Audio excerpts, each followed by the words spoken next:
Assalamualaikum warahmatullahi wabarakatuh.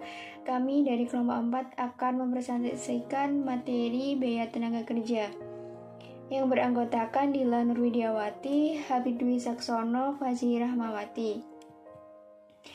Produktivitas tenaga kerja merupakan ukuran kinerja aktivitas produksi menggunakan tenaga kerja sebagai tolak ukur yang mana produktivitas diukur melalui output fisik atau produk atau jasa per jam tenaga kerja. Dalam perhitungan rasio produktivitas yang dapat digunakan oleh perusahaan untuk mengukur produktivitas tenaga kerja, yaitu rasio produktivitas sama dengan output dibagi input. Definisi dan klasifikasi tenaga kerja. Tenaga kerja adalah daya kerja fisik maupun mental menggunakan sumber daya manusia atau karyawan untuk menghasilkan produk atau jasa tertentu. Tenaga kerja dapat diklasifikasikan menjadi dua, yaitu tenaga kerja langsung dan tenaga kerja tidak langsung. Tenaga kerja langsung merupakan seluruh tenaga kerja yang terlibat langsung dalam proses produksi dan dapat diidentifikasi atau ditelusuri bebanan biayanya ke dalam suatu produk, batch, atau departemen. Sedangkan tenaga kerja tidak langsung adalah tenaga kerja yang jasanya tidak dapat diidentifikasi secara langsung ke dalam suatu produk. Komponen biaya tenaga kerja. Yang pertama, gaji dan upah pokok. Gaji pokok adalah imbalan kerja dasar yang dibayarkan secara teratur kepada karyawan atas pekerjaan yang dilakukannya. Sedangkan untuk upah pokok adalah imbalan kerja dasar yang diberikan kepada karyawan untuk pekerjaan yang dilakukannya berdasarkan jam kerja, jumlah unit, atau kombinasi dari keduanya, dan seringkali disebut sebagai tarif dasar atau tarif kerja. Yang kedua, program upah intensif merupakan program yang memberikan tambahan upah kepada karyawan berdasarkan hasil kerja mereka. Tujuannya adalah untuk mendongkrak produktivitas kerja dari karyawan tersebut. Program ini dapat dilakukan dengan cara individu, berkelompok, maupun organisasi. Program intensif individu merupakan pengembangan lain dari upah berdasarkan tarif kerja per unit, di mana pembayaran dilakukan berdasarkan upah unit yang dihasilkan dengan standar waktu yang telah ditentukan.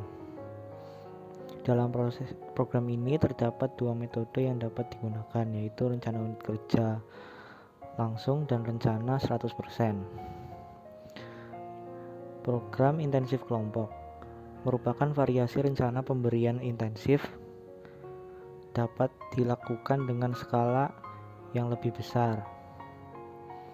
Karena dalam suatu perusahaan ada beberapa pekerjaan yang mengharuskan karyawan mengerjakannya secara berkelompok.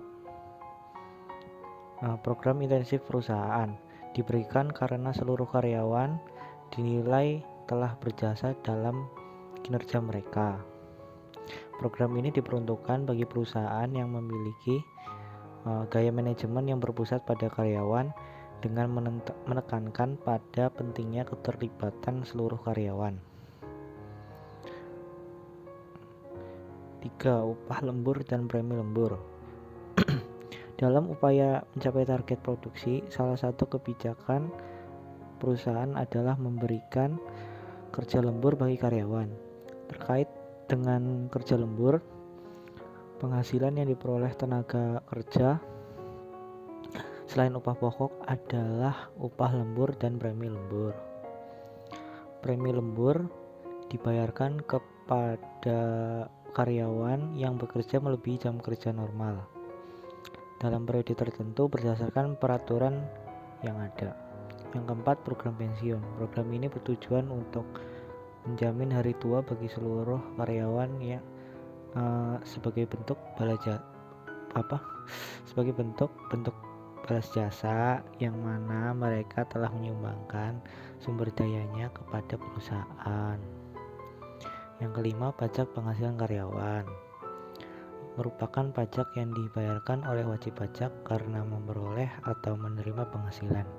Dalam rangka meringankan beban para karyawan, perusahaan seringkali membuat kebijakan yaitu menanggung seluruh atau sebagian dari pajak penghasilan karyawan tersebut.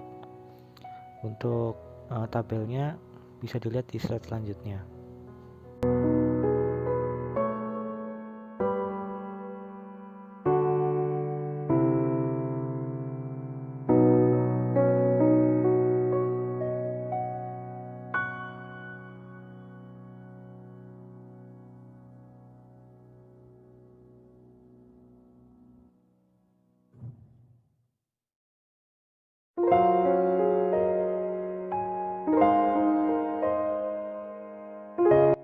Selanjutnya, teori kurva belajar atau learning curve theory. Teori kurva belajar adalah teori yang menyatakan bahwa setiap kali jumlah unit kumulatif menjadi 2 kali lipat, maka rata-rata waktu kumulatif per unit berkurang sebesar persentase tertentu. Kemudian untuk contohnya, PT Maju Jaya Sport sebagai perusahaan garmen yang khusus memproduksi jaket olahraga. Untuk memproduksi satu jaket olahraga dibutuhkan waktu pengerjaan selama 2 jam. Berdasarkan teknik perekayasaan produk, persentase kritis untuk jaket olahraga adalah 10%, sementara tarif tenaga kerja sebesar 5.000 per jam. Untuk model teori kurva belajar, pertama unit, kemudian yang kedua jumlah jam tenaga kerja rata-rata kumulatif yang diperlukan per unit, yaitu 2 jam, dan estimasi total jam yang diperlukan untuk melakukan tugas tersebut. Untuk mencari estimasi total jam yang diperlukan untuk melakukan tugas tersebut, yaitu dengan cara jumlah unit dikali jumlah jam tenaga kerja rata-rata kumulatif yang diperlukan per unit. Kemudian output per jam, yaitu dengan cara jumlah unit dibagi dengan estimasi total jam yang diperlukan untuk melakukan tugas tersebut. Kemudian biaya tenaga kerja per unit, itu dengan cara estimasi total jam yang diperlukan untuk melakukan tugas tersebut dibagi jumlah unit dikali Rp5.000. Kemudian sistem akuntansi tenaga kerja. Sistem akuntansi tenaga kerja melibatkan banyak departemen fungsional antara lain Departemen Personalia, Departemen Perencanaan Produksi, Departemen Pencatatan Waktu, Departemen Pengkajian, Departemen Akuntansi Biaya. Pertama, Departemen Personalia, yaitu departemen yang bertugas untuk menangani semua hal yang berhubungan dengan tenaga kerja, mulai dari perekrutan, pembinaan, dan pengembangan, dan pemberhentian. Yang kedua, Departemen Perencanaan Produksi, yaitu bertugas menyusun jadwal produksi dan melakukan perintah kepada Departemen Produksi untuk melakukan proses produksi sesuai dengan jadwal yang sudah ditetapkan. Kemudian Departemen Pencatatan Waktu, yaitu bertugas untuk mencatat waktu kerja seluruh karyawan di perusahaan. Kemudian Departemen Penggajian, yaitu bertugas untuk menghitung, menyiapkan, dan mendistribusikan gaji dan upah seluruh karyawan di perusahaan. Kemudian Departemen Akuntansi Biaya melakukan pencatatan biaya gaji dan upah.